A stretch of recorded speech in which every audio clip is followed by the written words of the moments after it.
নমস্কার দর্শকবৃন্দ। আজকে আমি যে মেডিসিনটি নিয়ে আপনাদের সামনে বলবো সেটা হচ্ছে, তার নাম হচ্ছে সেলক্যাল 500। তো এই সেলক্যাল 500 ট্যাবলেটটা কি, এই ট্যাবলেটটি আমরা কি কি ক্ষেত্রে ইউজ করি, এই ট্যাবলেটটির কি কি সাইড এফেক্ট আছে, কশন কি কি আছে, এই ট্যাবলেটটি যদি আমরা বেশি খাই তাহলে আমাদের কি সমস্যা হতে পারে, এরকম সম্পূর্ণ তথ্য আমি আজকে আপনাদেরকে বলবো। এই জন্য সম্পূর্ণ তথ্য জানতে আপনাদেরকে ভিডিওটি পুরোটি দেখতে হবে। আর এই ভিডিওটি যদি আপনাদের দেখার পর ভালো লাগে তাহলে অবশ্যই একটি লাইক দিয়ে দেবেন আর আমার এই চ্যানেলটিকে সাবস্ক্রাইব করে দেবেন। আমি ফার্মাসিস্ট পার্থসারথী ঘোষ, আর আপনারা দেখছেন আপনাদেরই চ্যানেল মেডিটক স্টুডিও। তো চলুন বন্ধুরা, আজকে কিছু নতুন জানা যাক।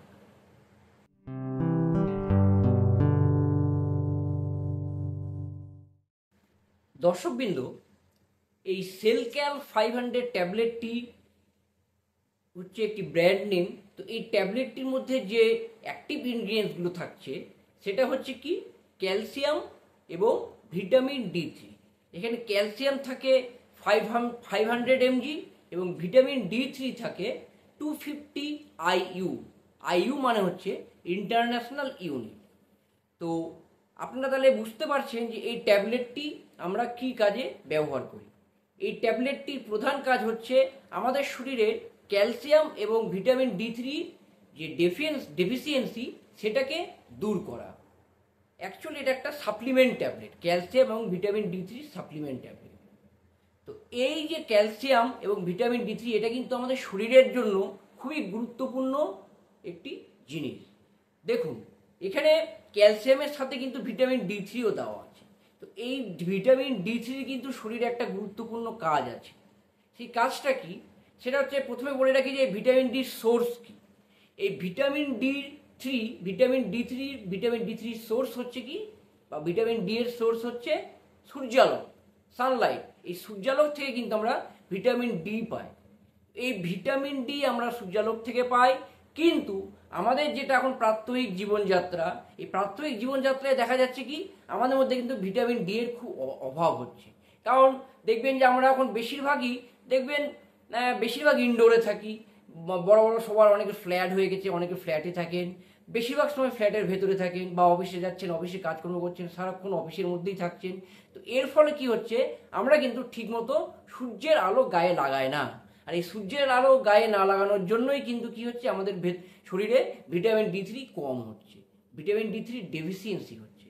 আর এই ভিটামিন D3 ডেফিসিয়েন্সি হলে কিন্তু অটোমেটিক্যালি আমাদের শরীরে ক্যালসিয়ামেরও ডেফিসিয়েন্সি হবে।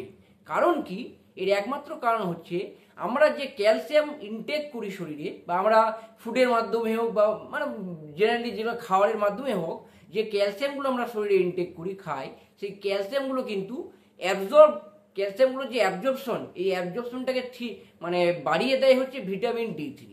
ভিটামিন D3 না থাকলে কিন্তু ক্যালসিয়াম সম্পূর্ণ ঠিকঠাকভাবে আমাদের শরীরে অ্যাবজর্পশন হবে না। তাই জন্য ক্যালসিয়ামের অ্যাবজর্পশন করাতে কিন্তু ভিটামিন D3 খুবই গুরুত্বপূর্ণ। আর এই জন্যই দেখবেন যে আপনার শরীরে যদি ভিটামিন D3 ডেফিসিয়েন্সি হয় তাহলে কিন্তু আপনার শরীরে অটোমেটিক্যালি ক্যালসিয়ামেরও ডেফিসিয়েন্সি হবে। আর এই জন্যই এই সেলক্যাল 500 ট্যাবলেটে ক্যালসিয়াম এবং ভিটামিন D3 দুটোই একসাথে দেওয়া আছে। তো চলুন আমরা এবার জেনে নিই এর ইউজ কি। তো অনেকেই কিন্তু ভাবতে পারেন যে এর ইউজ আবার কি, এই যে ক্যালসিয়াম এবং ভিটামিন D3 এর ইউজ হচ্ছে আমাদের শরীরে ক্যালসিয়াম এবং ক্যালসিয়াম এবং ভিটামিন D3 ডেফিসিয়েন্সিকে কমানো। তাহলে এটা তো সবাই জানেনি, তাহলে আর এই ভিডিওটি দেখার কি মানে হয়। শুনুন বন্ধুরা, এই ক্যালসিয়ামের বা এই সেলক্যাল 500 এর কিন্তু আরও অনেক ইউজ আছে। এই ক্যালসিয়াম এবং D3 কিন্তু আরও অনেক ইউজ আছে। প্রধান ইউজ তো আমি বলেই দিলাম। প্রধান ইউজ হচ্ছে আমাদের বোন হেলথকে ভালো রাখা, আমাদের হাড়কে শক্ত রাখা। দেখবেন আমাদের ছেলে হোক বা মেয়ে হোক, জেনারেলি দেখবেন যে একটা এজ যখন চলে আসে, একটা এজের পর যখন বয়স মোটামুটি 55 বা 60 বছরের পর কি হয়, আমাদের শরীরে কিন্তু আস্তে আস্তে ক্যালসিয়ামের ঘাটতি হয়, আমাদের বোন উইক হয়ে পড়ে। আর এই ক্যালসিয়ামের ঘাটতি হলে কিন্তু তখন এই সেলক্যাল 500 বা ক্যালসিয়ামের কিন্তু আমাদের এই সাপ্লিমেন্টটা নেওয়া প্রয়োজন। তো এটা হচ্ছে আমাদের বোন হেলথকে ভালো রাখার জন্য প্রয়োজন। 2 নম্বর হচ্ছে, সব অ্যাডাল্ট মানে সব ছেলে এবং মেয়ে সবারই কিন্তু এই বয়সকালে এটি প্রয়োজন, কিন্তু মহিলাদের ক্ষেত্রে একটা জিনিস দেখা যায় কি, মহিলাদের ক্ষেত্রে যখন মেনোপোজাল টাইম মহিলাদের চলে আসে, পোস্ট মেনোপোজাল টাইমে দেখবেন মেয়েদের কিন্তু ক্যালসিয়ামের একটা ঘাটতি শরীরে হয়, যেটা আমাদের মেলের থেকে বা ছেলেদের থেকে কিন্তু বেশি হয় এই সময়টাতে মেয়েদের ঘাটতিটা ক্যালসিয়ামের। তো এই পোস্ট মেনোপোজাল টাইমের এই ঘাটতিটা কমাতে, ক্যালসিয়ামের ঘাটতি কমাতে কিন্তু এই সেলক্যাল 500 বা এই ক্যালসিয়াম সাপ্লিমেন্টটা আমাদের খাওয়া অবশ্যই প্রয়োজন, বিশেষ করে মহিলাদের। তো এটা হচ্ছে বোন হেলথকে ভালো রাখে। দেখবেন অনেক সময় দেখবেন কি হয়, আমাদের বোন খুব ভঙ্গুর হয়ে পড়ে, দেখবেন বোনের ভেতরটা দেখবেন বোনের মধ্যে একটা ছোট ছোট ছোট ছোট পোরের সৃষ্টি হয়। এই পোরের সৃষ্টি হওয়ার জন্য দেখবেন কি হয়, বোন খুব হালকা এবং ফাঁপা হয়ে যায়, খুব অল্প আঘাতেই কিন্তু আমাদের হাড় ভেঙে যেতে পারে। এটাকে কি বলে, অস্ট্রিওপোরোসিস। তো এই অস্ট্রিওপোরোসিসকে দূর করতে কিন্তু এই ক্যালসিয়ামের খুবই দরকার। তো এটা একটা গেল। এবার বোনের মধ্যে দেখবেন যে বোন ম্যারো থাকে বা মজ্জা থাকে। এই বোন ম্যারো বা মজ্জা থেকে কি হয়, আমাদের ব্লাড সেল কিন্তু তৈরি হয়। তাই জন্য ব্লাড সেল তৈরি করতেও কিন্তু এই বোনের একটা ভালো কাজ আছে বা ক্যালসিয়ামের কাজ আছে। তো এই জন্য কিন্তু এই ক্যালসিয়াম সাপ্লিমেন্টটা দরকার যাদের ক্যালসিয়ামের ঘাটতি আছে। তারপরে দেখবেন যে আমাদের হার্ট, আমাদের শুধুমাত্র বোনের স্বাস্থ্যকে ভালো রাখার জন্য নয়, এই বোনের স্বাস্থ্য ভালো রাখার পাশাপাশি আমাদের যে হৃৎপিণ্ড, এই হার্ট হেলথকে ভালো রাখতে গেলেও কিন্তু ক্যালসিয়ামের একটা বড় ভূমিকা আছে। কারণ দেখবেন আমাদের হৃৎপিণ্ড যখন চলে একটা রিদম হয়, একটা রিদমে একটা হৃদস্পন্দন একটা রিদমে কিন্তু চলে। তো এই যে হৃৎপিণ্ডের যে রিদম, এই রিদমটাকে কিন্তু ঠিক রাখে হচ্ছে এই ক্যালসিয়াম। তো এই হৃৎপিণ্ড বা হার্ট হেলথকে ভালো রাখতে কিন্তু ক্যালসিয়ামের অনেক প্রয়োজন। কিছু কিছু দেখবেন হার্ট ডিজিজ হয়, সেটা কিন্তু ক্যালসিয়ামের ঘাটতির জন্যই কিন্তু হার্ট ডিজিজগুলো হয়। তাই জন্য হার্ট হেলথের জন্য কিন্তু ক্যালসিয়াম প্রয়োজন। তারপরে দেখবেন যে কিডনি, কারো যদি কিডনি ডিজিজ থাকে তাহলে দেখবেন সেই কিডনি ডিজিজের জন্য আমাদের শরীরে কিন্তু D3 ঘাটতি হয়। আর আমি আগেই বললাম, যদি আমাদের শরীরে D3 ঘাটতি হয়, ভিটামিন D3 ঘাটতি হয়, তাহলে কিন্তু অটোমেটিক্যালি ক্যালসিয়ামেরও ঘাটতি হবে।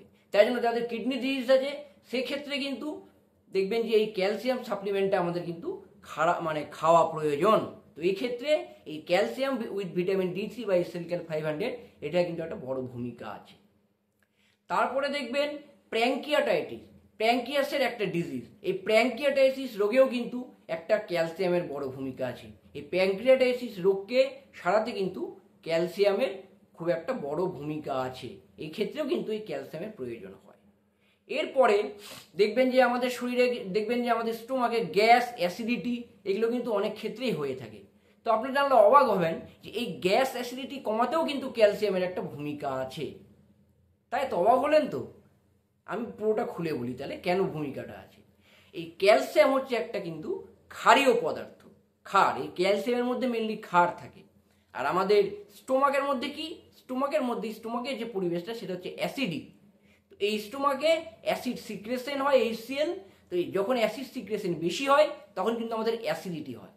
আর এই জন্য কিন্তু আমাদের অ্যাসিডিটি হয়, স্টোমাকের অ্যাসিডিটি অ্যাসিড সিক্রেশনটা বেশি হলে আমাদের অ্যাসিডিটি হয়।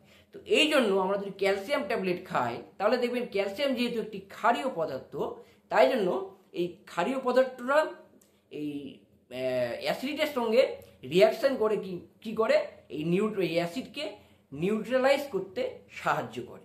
তাই জন্য ক্যালসিয়ামের কিন্তু এই অ্যাসিডিটি কমাতে একটা বড় ভূমিকা আছে। এরপর দেখবেন কি আছে, এরপর দেখবেন যে আমাদের ক্যালসিয়াম কিছু কিছু হরমোনকে তৈরি করতে সাহায্য করে। আমাদের শরীরে কিছু কিছু হরমোন আছে, হ্যাঁ, সেই হরমোনগুলোকে তৈরি করে কিন্তু এই ক্যালসিয়াম। তো এই হরমোনগুলোর ফাংশনকে ঠিক রাখতে এই ক্যালসিয়ামের একটা বড় ভূমিকা আছে। তাই জন্য কিন্তু ক্যালসিয়াম সাপ্লিমেন্টের দরকার আছে। এরপর আমাদের যে আমাদের নার্ভের ফাংশনকে ঠিক রাখতেও কিন্তু ক্যালসিয়ামের দরকার আছে। এই যে নার্ভ ইম্পালস, আমাদের সারা শরীরে কিন্তু প্রচুর নার্ভ আছে, নিউরনের মাধ্যমে কিন্তু নার্ভগুলো সারা শরীরে, প্রচুর নার্ভ আমাদের সারা শরীরে আছে। এই নার্ভগুলোর যে এই ইম্পালসটাকে ঠিক রাখতে কিন্তু ক্যালসিয়ামের একটা বড় ভূমিকা আছে। নার্ভ ইম্পালস ঠিক রাখতে ক্যালসিয়ামের একটা বড় ভূমিকা আছে। দেখবেন আমাদের যে মাসেলসগুলো আছে শরীরে, এই যে আমরা হাতটা যে নাড়াচ্ছি, তো আমাদের একটা মাসেলস কন্ট্রাকশন হচ্ছে কিনা, যে এই যে মাসেলসটা যে কন্ট্রাকশন হচ্ছে, আমাদের সারা শরীরের যে মাসেলসগুলো আছে তার মাসেলসটা যে কন্ট্রাকশন হচ্ছে, এই মাসেলস কন্ট্রাকশনটাকে ঠিক রাখে হচ্ছে এই ক্যালসিয়াম। ঠিক আছে, এই মাসেলস কন্ট্রাকশনটাকে ঠিক রাখে হচ্ছে এই ক্যালসিয়াম। তাই জন্য আমাদের শরীরের নার্ভ ইম্পালসকে ঠিক রাখতে, এই মাসেলসের কন্ট্রাকশনকে ঠিক রাখতে ক্যালসিয়ামের কিন্তু বড় ভূমিকা আছে। তাহলে বন্ধুরা বুঝতে পারলেন তো যে আমাদের শরীরে শুধুমাত্র বোন হেলথকে নয়, এই বোন হেলথকে ভালো রাখা ছাড়াও আরও বিভিন্ন রকম কাজে, বিভিন্ন রকম শরীরের যে আরও অর্গানগুলো আছে সেগুলোকে ঠিক রাখতে কিন্তু আমাদের এই ক্যালসিয়ামের একটা বড় ভূমিকা আছে। আর তার জন্যই আমাদের শরীরে যদি ক্যালসিয়ামের ঘাটতি হয়, এই জন্য আমাদেরকে এই ক্যালসিয়াম সাপ্লিমেন্টটা খাওয়া উচিত। আমাদের নর্মালি আমাদের খাদ্য থেকে ক্যালসিয়ামটা খাওয়া উচিত, মানে খাদ্য থেকে আমরা ক্যালসিয়ামটা পাই। এবার আমরা দেখবেন যে আমাদের কিন্তু খাওয়ার যে হ্যাবিট, এই খাওয়ার হ্যাবিটটা, ফুড হ্যাবিটটা কিন্তু অনেক চেঞ্জ হয়ে গেছে। আমরা ক্যালসিয়ামযুক্ত খাবার না খেয়ে আমরা কি করি, জাঙ্ক ফুড বেশি খাই। তো এই জাঙ্ক ফুড যদি বেশি করে খাই তাহলে কি ক্যালসিয়াম আমাদের শরীরে হবে? অবশ্যই হবে না। আমরা যদি ঠিকমতো ডায়েট করি, ক্যালসিয়ামযুক্ত খাবার খাই, তাহলে কিন্তু আমাদের এই ক্যালসিয়ামটা শরীরে ঠিকমতো থাকবে। তাই জন্য এই জন্যই দেখা যাচ্ছে যে আজকালকার যুগের ছেলে মেয়েদের ক্যালসিয়ামের ঘাটতি কিন্তু খুব হয়ে থাকে। আর এই ক্যালসিয়ামের ঘাটতি মেটাতে যদি আমরা ফুড থেকে, খাদ্য থেকে ক্যালসিয়ামটা ঠিকমতো ঘাটতি যদি মেটাতে না পারি, সেক্ষেত্রে আমাদের এই ক্যালসিয়াম সাপ্লিমেন্টের দরকার। আর এই জন্যই সেলক্যাল 500 আমাদের কিন্তু খুবই প্রয়োজন আছে। তো চলুন এবার জেনে নেওয়া যাক যে এই সেলক্যাল 500 বা ক্যালসিয়ামের সাইড এফেক্ট কী কী আছে। তো এর খুব বেশি সাইড এফেক্ট নেই, তবে একটা সাইড এফেক্ট আছে, সেটা হচ্ছে কি কনস্টিপেশন। ক্যালসিয়াম যদি কেউ খান, দেখবেন যে ক্যালসিয়াম খেলে তার কিন্তু কনস্টিপেশন হয়। তো এই কনস্টিপেশনটা কেন হয়? ক্যালসিয়ামটা আমাদের শরীরে যায় হচ্ছে ক্যালসিয়াম কার্বনেট রূপে। তো এই ক্যালসিয়াম কার্বনেট, এই যে কার্বনেট, এই কার্বনেটের জন্যই কিন্তু, কার্বনেট যৌগটার জন্য কিন্তু আমাদের কনস্টিপেশন হয়ে থাকে। তাই জন্য ক্যালসিয়াম খেলে অনেকের কনস্টিপেশন হয়। এছাড়া কারো কারো নশিয়া বা ভমিটিং হতে পারে ক্যালসিয়াম খেলে। তো এইটাই হচ্ছে মেনলি সাইড এফেক্ট। এছাড়া একটা বড় সাইড এফেক্ট আছে, সেটা সবার ক্ষেত্রে নয়, যারা দীর্ঘদিন ধরে ক্যালসিয়াম খেয়ে যাচ্ছেন তাদের ক্ষেত্রে এটা প্রযোজ্য। যে দীর্ঘদিন ধরে যদি ক্যালসিয়াম খান, বা আমাদের শরীরে যদি ক্যালসিয়ামের মাত্রা বেড়ে যায়, তাহলে কি হবে? হাইপার ক্যালসিমিয়া হবে। আর এই হাইপার ক্যালসিমিয়া হলে কি হবে, মানে ক্যালসিয়ামের আধিক্য, ব্লাডে যখন ক্যালসিয়ামের আধিক্য হয়ে যায় তখন সেটাকে বলা হয় হাইপার ক্যালসিমিয়া। আর এই হাইপার ক্যালসিমিয়া হলে কি হবে, আমাদের কিডনিতে কিন্তু পাথরের সৃষ্টি হবে। আরেকটা কি হবে, আরেকটা হবে ক্যালসিয়াম আমরা যার জন্য খাই তার ঠিক উল্টো কাজটা হবে। মানে ক্যালসিয়াম খাই আমাদের বোন হেলথকে ভালো রাখার জন্য। এবার যদি আমাদের শরীরে অধিক ক্যালসিয়ামের আধিক্য হয়ে যায়, তাহলে কি হবে, বোন থেকে ক্যালসিয়াম বেরিয়ে যাবে। কারণ দেখবেন আমাদের শরীরে যখন ক্যালসিয়াম কম থাকে, মানে আমাদের হাড়ে যখন, বোনে যখন ক্যালসিয়াম কম থাকে, তখন দেখবেন কি হয়, এই বোন আমাদের রক্ত থেকে, ব্লাড থেকে কিন্তু ক্যালসিয়াম নিজে টানতে শুরু করে। ক্যালসিয়াম টানতে শুরু করে আমাদের বোনের হাড়টাকে, মানে আমাদের বোনকে ভালো রাখে। তাই জন্য কি হয়, আমাদের শরীরে, মানে আমাদের ব্লাডে ক্যালসিয়ামের ডেফিসিয়েন্সি হয়ে যায়। আর এই জন্য আমাদের ক্যালসিয়াম সাপ্লিমেন্ট খেতে হয়। কিন্তু দেখবেন যখন ক্যালসিয়ামের আধিক্য হয়ে যাবে ব্লাডে যখন ক্যালসিয়ামের আধিক্য হবে, তখন কি হবে, ব্লাডে নয়, যখন বেশি পরিমাণে ক্যালসিয়াম খাওয়ার জন্য আমাদের হাড়ে ক্যালসিয়াম বেশি হয়ে যায়, তখন দেখবেন কি হয়, আমাদের হাড়ে ক্যালসিয়াম বেশি হয়ে যায়, ব্লাডে কিন্তু ক্যালসিয়াম তখন কম থাকে। সেই জন্য হাড় থেকে ব্লাডে ক্যালসিয়াম কিন্তু বেরোতে থাকে, মানে ব্লাড ক্যালসিয়ামগুলোকে টেনে নেয়। এর ফলে কি হয়, হাড় কিন্তু ভঙ্গুর হয়ে যায়। তো এটা কিন্তু উল্টো কাজ দেয় যখন আমাদের হাইপার ক্যালসিমিয়া হয়। তো এটা কিন্তু আপনারা সবসময় মনে রাখবেন। তো বন্ধুরা, এটা হচ্ছে এর সাইড এফেক্ট। তো চলুন সব থেকে শেষে জেনে নিই যে ডোজ কি, এই ক্যালসিয়ামের ডোজ কি। এই ক্যালসিয়ামের ডোজ হচ্ছে দিনে একটি করে ট্যাবলেট খাওয়ার পরে। জেনারেলি কোনো সময় দেখবেন কাউকে, যাদের ক্যালসিয়ামের খুব প্রয়োজন আছে, যাদের প্রচণ্ড ক্যালসিয়াম ডেফিসিয়েন্সি আছে, তাদের ক্ষেত্রে দিনে একটি করে ট্যাবলেট দিনে দুবারও দেওয়া হয়। কারণ ন্যাচারালি আমাদের কি হয়, ক্যালসিয়ামের শরীরের প্রয়োজন হচ্ছে 1000 mg, মানে আমাদের 1000 mg করে ক্যালসিয়াম প্রয়োজন। বা যারা নর্মাল লোক, তাদের কিন্তু 500 mg ক্যালসিয়াম খেলেই হয়ে যায়। তো সেক্ষেত্রে ডাক্তারবাবুরা তাকে একটি করে ট্যাবলেট, সারাদিনে একটি করে ট্যাবলেট খাওয়ার পর একবার খেতে বলেন। কিন্তু যাদের ক্যালসিয়াম ডেফিসিয়েন্সি বেশি আছে, তাদের ক্ষেত্রে ডাক্তারবাবু কিন্তু একটি করে ট্যাবলেট দিনে দুবার পর্যন্ত খেতে বলেন। আর মহিলাদের ক্ষেত্রে কিন্তু একটি করে ট্যাবলেট দিনে 2বার খেতে হবে, কারণ তাদের ক্যালসিয়ামের চাহিদা কিন্তু আমাদের নর্মাল মানুষের তুলনায় একটু বেশি। কারণ সেক্ষেত্রে তার শরীরে তো একটা ক্যালসিয়ামের চাহিদা আছেই, তার সাথে সাথে তার পেটে যে বাচ্চাটি আছে তার যে বোনগুলো তৈরি হচ্ছে সেই বোনগুলো তৈরি করতেও কিন্তু সেই বাচ্চাটিরও কিন্তু ক্যালসিয়ামের প্রয়োজন আছে। তাই জন্য প্রেগনেন্ট মহিলাদের ক্ষেত্রে ক্যালসিয়ামের চাহিদাটা সবসময় কিন্তু নর্মাল মানুষের তুলনায় বেশি। আর এই জন্যই কেউ যদি প্রেগনেন্ট থাকেন সেক্ষেত্রে তাকে ডবল ডোজ দেওয়া হয়, মানে একটি করে ট্যাবলেট দিনে দুবার খাওয়ার পর দেওয়া হয়। তো এটাই হচ্ছে নর্মাল ডোজ। তো বন্ধুরা, আজকে আপনারা জানতে পারলেন যে এই সেলক্যাল 500 ট্যাবলেটটি কি, এটির ইউজ কি, এটি কিভাবে কোন ডোজে আমরা খাবো, এর সাইড এফেক্ট কি কি আছে, এরকম এই সম্পূর্ণ তথ্য আমি আজকে আপনাদের সামনে তুলে ধরলাম। এরপরেও যদি আপনাদের কোনো কোশ্চেন থাকে বা জানার কিছু থাকে তাহলে অবশ্যই আমার কমেন্ট বক্সে কমেন্ট করবেন, আমি আপনাদের যথাসাধ্য উত্তর দেওয়ার চেষ্টা করব।